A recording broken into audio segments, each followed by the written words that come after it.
When most people think of Stone Age tools, they imagine a rough rock tied to a stick with vines. And the Paleolithic era itself often brings to mind half-naked, ape-like savages grunting at each other.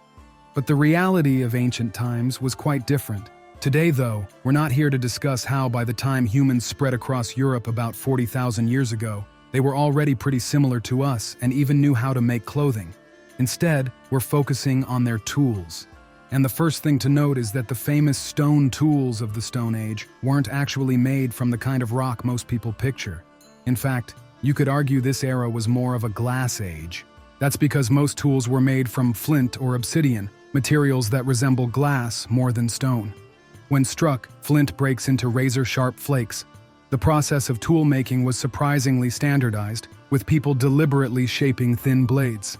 These could range in size from just a few centimeters to several dozen. These flint or obsidian blades served as the base for a variety of tools: knives, saws, scrapers, awls, and all sorts of spear and arrowheads. But today, we're not diving into manufacturing techniques or tool classifications. Instead, let's talk about the properties of these ancient weapons. Many people, when discussing swords like the katana, love to talk about their legendary sharpness, almost as if they have magical cutting power. But here's the kicker: not a single steel blade, not even a surgical scalpel, can match the sharpness of an obsidian edge. And it's not about sharpening. No one sharpens obsidian. It's about the material's structure itself. The cutting edge of a freshly flaked obsidian blade is just 30 angstroms thick. To put that in perspective, the edge of a modern microsurgical scalpel is between 250 and 600 angstroms. In other words, a freshly made Stone Age knife could actually be sharper than a modern scalpel. Fun fact: obsidian scalpels are still used in some places today because they make ultra-thin incisions that heal faster. But they're not very popular since they cost about 10 times more than steel ones, and for a few other reasons we'll get to later. Flint and obsidian have a hardness of 6 to 7 on the Mohs scale, meaning a metal knife can't even scratch them. Now, if you're thinking I just read a bunch of articles and decided to talk about it, hold that thought.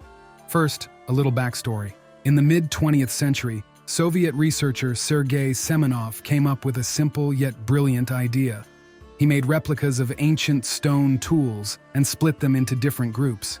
Each group was used for a specific task. Some cut hides, others sliced meat, and some were used on plants. Then he examined the blades under a microscope. What he found was fascinating. Different materials left distinct polish patterns and wear marks. On top of that, microscopic scratches formed on the edges, revealing the direction and movement of the tools. Semenov then applied this method to real archaeological finds. And since stone doesn't rust or degrade much over time, these ancient tools still preserved clear traces of how they had been used. Thanks to this, even after thousands or even tens of thousands of years, we can determine exactly how ancient stone tools were used. This method is called traceology, and today it's widely recognized in archaeology. But why am I telling you all this?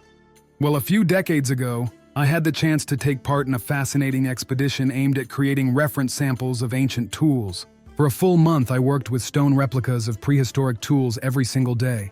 I tanned and cut hides into thin strips, harvested grass, reeds, and grain, sawed through bone, antler, and wood, and sliced meat. To create clear wear traces, each tool had to be used for hours on end. For example, to get a sample showing reed cutting marks, I had to mow down over 50 square meters of dense reeds using a flint blade. From my experience, flint knives, since we specifically used flint blades, have outstanding cutting properties. In some cases, they're even easier to work with than steel. When cutting hides, for instance, in this case, reindeer hide, I barely had to apply any pressure. If it weren't for two major drawbacks, you could even say flint or obsidian knives outperform steel ones. The first issue is that despite their extreme hardness, stone tools are fragile. They slice through hides, meat, and other soft materials with ease, but a single drop onto a hard surface or an impact with a solid object can shatter the blade. Using them on wood, bone, or antler causes chipping and rapid dulling.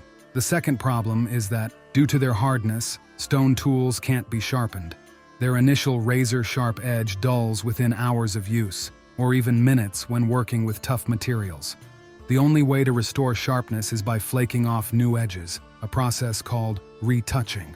This means that while they aren't exactly single-use tools, their lifespan is far shorter than that of a metal blade. Essentially, these factors are why obsidian scalpels and other stone-cutting tools aren't used on a wide scale today, even though they are sharper and have better cutting properties than steel.